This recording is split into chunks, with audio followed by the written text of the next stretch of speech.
کہ حضرت عمر نے فرمایا لوگوں تمہیں اپنے گورنر سے کوئی شکایت تو نہیں؟ تو لوگوں نے کہا 4 شکایتیں۔ ایک تو ہمارے گورنر صاحب جب شروع میں آئے تھے تو فجر کی نماز کے بعد ہی آ کے لوگوں کے بیچ بیٹھ جاتے تھے۔ اب اشراق چاشت کے وقت آتے ہیں، سورج پورا طلوع ہو جاتا ہے تو حضرت سعید بن عامر رضی اللہ عنہ آتے ہیں۔ اور دوسری شکایت یہ ہے کہ صرف دن میں ملتے ہیں، رات کو ملتے ہی نہیں۔ اور تیسری شکایت یہ ہے کہ ہفتے میں ایک پورا دن ہوتا ہے ملاقات ہی نہیں کرتے۔ اور چوتھی شکایت یہ ہے کہ کبھی کبھی بیٹھے بیٹھے رونے لگتے ہیں اور بے ہوش ہی ہو جاتے ہیں۔ آپ نے ایسا شخص گورنر بنا دیا جو دیوانہ ہے۔ حضرت عمر نے بلا لیا، قریب بیٹھے تھے، کہا دے سوالوں کے جواب۔ گردن جھکی ہوئی ہے، عرض کرنے لگے امیر المومنین میں نے تو پہلے ہی کہا تھا میں گورنری کے قابل نہیں، میرے والا کام نہیں۔ فرمایا اب تو منصب تمہارے پاس ہے، تمہیں جواب تو دینا ہے۔ حضرت سعید بن عامر کہنے لگے حضور 4 میرے ساتھ مسئلے ہیں۔ فرمایا کون سے؟ حضرت سعید بن عامر کہنے لگے آپ سوال دہرائیں میں جواب دیتا ہوں۔ آپ نے فرمایا سعید لوگ کہتے ہیں پہلے تو سویرے آ جاتا تھا، اب تو اشراق چاشت کے وقت آتا ہے۔ گردن جھکائی، سناٹا چھا گیا محفل پہ۔ تھوڑی دیر کے بعد سر اٹھایا تو داڑھی پہ آنسو گر رہے تھے۔ فرمانے لگے حضور میرے گھر میں خادم کوئی نہیں، بیوی بیمار ہو گئی ہے، میں نہ سویرے اٹھتا ہوں، آٹا گوندتا ہوں، روٹیاں پکاتا ہوں، گھر میں جھاڑو دیتا ہوں، باہر آنے میں دیر ہو جاتی۔ پہلے جواب پر ہی لوگ رونے لگے، آنسو نکلنے لگے۔ حضرت عمر رضی اللہ تعالیٰ عنہ بھی روئے۔ پھر فرمایا کہ سعید تو دن کو ملتا ہے تو رات کو کیوں نہیں ملتا؟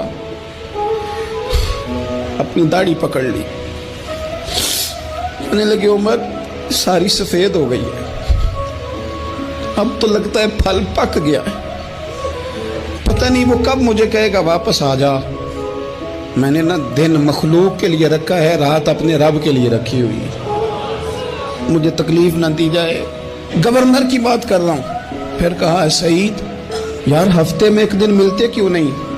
کہنے لگے عمر یہ میرے رب کے ساتھ پردہ ہے، اسے نہ کھولا جائے۔ میرا پردہ ہے نا، میں نے اپنے رب کے ساتھ اپنے پردے رکھے ہوئے ہیں۔ فرمایا نہیں آپ بتائیں۔ حضرت سعید بن عامر کہنے لگے غریب ہوں، ایک ہی جوڑا میرے پاس ہے، میں غریب، میرے جیسے لوگ ان کے پاس درجنوں جوڑے ہیں، اور اس کے باوجود ان کی زبانوں پر شکر اس طرح نہیں آتا جیسے آنا چاہیے۔ میں نے کہا نا کہ میری اجرت میری محنت سے زیادہ کیوں ہے؟ میرے محسن تیرے احسان سے ڈر لگتا ہے۔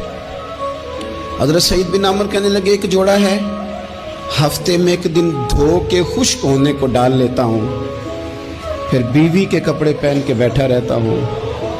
کس طرح گھر سے باہر نکلوں؟ میرا پردہ تھا، میں اپنی غریبیاں لوگوں کے سامنے نہیں رکھنا چاہتا، میں جانوں میرا رب جانے، میں راضی ہوں نا اس کی رضا پہ۔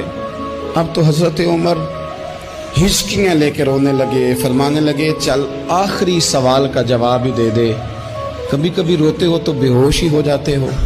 حضرت سعید بن عامر پھر رونے لگے، فرمانے لگے بڑی عمر کا ہو گیا تھا جب کلمہ پڑھا تھا، جب وہ پچھلے گناہ یاد آتے ہیں نا۔ میرے سامنے لوگوں نے حضرت حبیب بن عدی کو سزا دی تھی مکے میں، اور میں اس وقت مسلمان نہیں تھا، میں مدد نہیں کر سکتا۔ جب وہ وقت یاد آتا ہے تو برداشت سوچتا ہوں کیسے اللہ کے حضور جاؤں گا۔ دوستو دعا کرنا، یہ وطن جو داتا صاحب کا ہے، جو بابا فرید کا ہے، جو غریبوں کا ہے، کمزوروں کا ہے، مزدوروں کا ہے، اللہ اس ملک کو بھی کوئی ایسا شخص عطا فرما دے